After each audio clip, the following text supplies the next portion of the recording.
శ్రీ పొట్టి శ్రీరాములు ప్రాణత్యాగం వల్లే ఆంధ్ర రాష్ట్రం ఏర్పడిందని విద్యా ఐటీ శాఖల మంత్రి నారా లోకేష్ అన్నారు.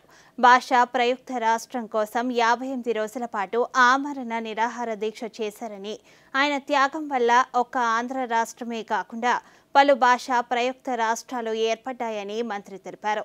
శ్రీ పొట్టి శ్రీరాములు మెమోరియల్ ట్రస్ట్ సంయుక్త ఆధ్వర్యంలో అమరావతిలోని తుళ్లూరు పెద్దపరిమి వద్ద రాష్ట్ర ప్రభుత్వం కేటాయించిన 6.8 ఎకరాల విస్తీర్ణంలో 58 అడుగుల శ్రీ పొట్టి శ్రీరాములు కాంస్య విగ్రహంతో పాటు ఆడిటోరియం, స్మృతివనం నిర్మాణానికి మంత్రి శంకుస్థాపన చేశారు. పొట్టి శ్రీరాములు స్మృతివనం ఏర్పాటుకు అన్ని విధాల సహకారం అందిస్తామని ఆయన పేర్కొన్నారు.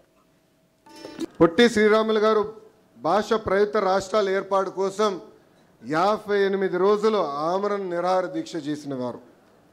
ఆయన ప్రాణ త్యాగాల వలనే ఆంధ్ర రాష్ట్రం అనేది ఏర్పడింది. దానితో పాటు నెహ్రూ గారు ఫజల్ అలీ కమిషన్ ఏర్పాటు చేశారు. ఆ కమిషన్ వల్ల తమిళనాడు, కేరళ, కర్ణాటక, మహారాష్ట్ర, గుజరాత్ రాష్ట్రాలు కూడా ఏర్పడినాయి. అంటే ఒక పొట్టి శ్రీరాములు గారి త్యాగం వలన ఒక ఆంధ్ర రాష్ట్రమే కాదు, భాష ప్రయుక్త రాష్ట్రాలు మన దేశంలో ఏర్పడినాయని ఒక్కసారి మనందరం గుర్తుపెట్టుకోవాలి.